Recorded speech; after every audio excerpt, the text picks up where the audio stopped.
Today I'm talking to Sam Riegel about his character Nott, the jingle he sang and created for D&D Beyond, as well as the animation, and why if Critical Role got an animated series, it would be full circle for the entire cast. Well, I currently play as Nott the Brave in our campaign 2 of Critical Role.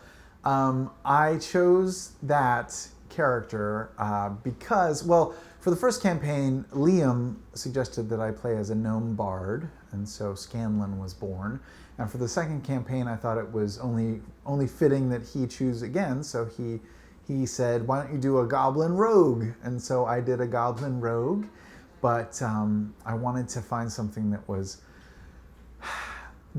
Vax, really. Like, I didn't want to be a cool assassin, brooding, awesome rogue, so I wanted to do something a little different and something that could have some humor and character quirks and stuff. And so I started exploring maybe having a skittish character or a nervous character, and then I was just trying to, again, like, get away from the stuff that we had done in the first campaign. So, you know, how as far away from like confident, cocky Scanlan as I could get. And so I landed on Nott the Brave, who is about as far the other direction as you can get. And I made her a girl because girls are awesome, and also just to get away from everything I had done before. I wanted to get out of the comfort zone, you know? Yeah, Nott has definitely evolved since we began. We played one session before the campaign started that was like a test out session. It only was like an hour long. And she didn't have a voice. She didn't really have any personality. I was just trying to like learn how rogues work. And then when we started playing on the stream for the second campaign, I gave her a voice and I gave her some character quirks and stuff, and started, you know, building in, like, she's a klepto, she's an alcoholic, which is good places to start. But then, as anyone does when they play a character for a while, you start to, like, at least I start to ask, like, why is she klepto? Why is she an alcoholic? Does she scared of all these people and things? And why is she behaving this way? And then, so I've fleshed out the character a little bit more in my head. And some things have been brought out and revealed to the audience as well, but there's more out there that they haven't seen yet. And it's fun to explore and figure out, like, where she's going. Yeah, there's definitely aspects of Nott that come from me, my undying love of Liam O'Brien, of course, it being the number one. But you know, I like to think that I'm a loyal friend and a careful person. And as a parent now, Nott has a lot of parental qualities that I have learned over the years of having children and stuff. There's also aspects of Nott that are completely hard for me to do. Like, for instance, when everyone's talking in a new scene or talking to a guard or something like that, I really want to pipe up and say something, but I also know that Nott would hang in the back and not talk as much. She has super low charisma, which is very much not like me. So she doesn't want to put herself out there a lot, and that's hard for me to do.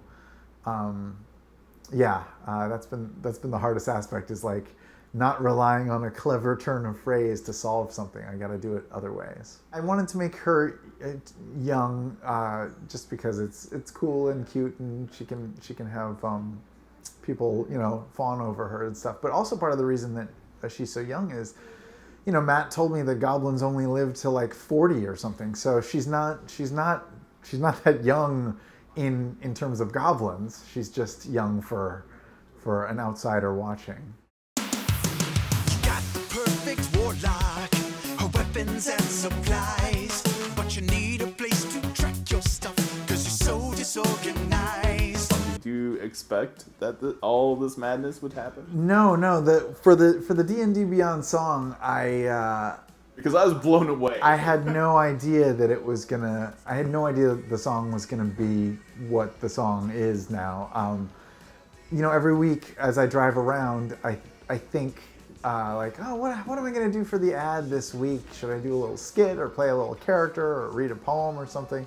And then one week I was like, I haven't sung anything for a while because I'm not Scanlan anymore. I'll sing a song for D&D Beyond, and that'll like get that out of my system. And so I wrote this little song in a couple minutes and I sang it, and I had no idea that it was going to become this thing that got turned into a bigger thing and got turned into an animated thing. And you guys let me re-record the song and produce it with my brother-in-law, and I got to do harmonies and layered stuff, and it came out so great, and I'm thrilled with that you guys did it and that it came out so well, and it's really one of the coolest things we've done. I also like that Nott also is so well expressed in that cartoon. Oh yeah. When they sent it in, I was just like, oh my god. Like, you see her like hide from one side and then hide from another side. Like, it's so layered. There's so much going on in the D&D Beyond animated thing that's like all these little hidden gems and Easter eggs and stuff. And it's only like 40 seconds long, but the animators did an amazing job of hiding all kinds of great stuff in there. So watch it frame by frame. Frame by frame.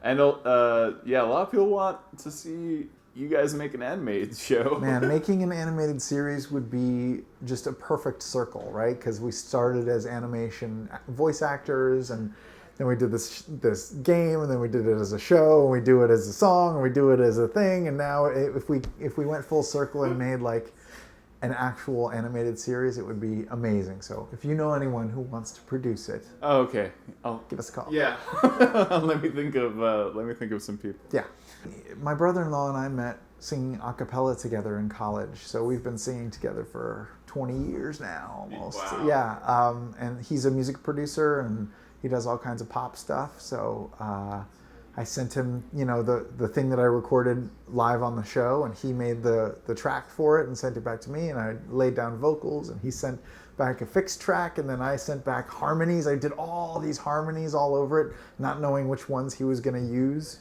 and then he ended up using like all of them. So there's like 12 tracks of me going on.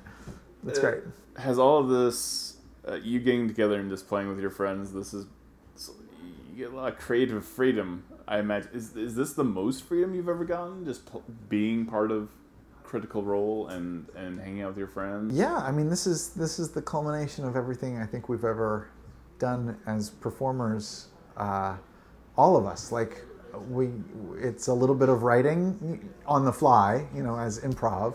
It's a lot of acting. It's a lot of puzzle solving and just gameplay stuff. It's hanging out with people we love and admire. It's watching Matt and watching him create characters and worlds. It's singing. It's everything that we've ever done, all put together at one table, and it's the most amazing thing that I think any of us have been part of. Just because we're creating this thing together, and we get to use all the best parts of ourselves in the story. I think from like a life goal sort of a thing, if you look at any of the members of Critical Role, or any real successful like performer in general, you'll see that at least the folks in Critical Role, we don't just act and we don't just play D&D. We do a lot of other stuff, some of which you get to see little peeks of on the show. But I think being an interested person in the world leads you to and being open to the world, being just kind of saying yes to the world, like having interesting experiences, trying new things that you've never tried before. It all will come to fruition at some point later in your life. And even if it doesn't, you've had fun exploring. So like, I took tap dancing classes as a kid. I never became a tap dancer, but knowing a little about tap dancing and about moving my body has certainly helped me as a voice actor, and like knowing how my body works and stuff like that, and what sounds I would make when I'm making my body turn in different directions and stuff. And improv, dance, singing, it's all like just do what you like to do, and don't worry about like why you're doing it.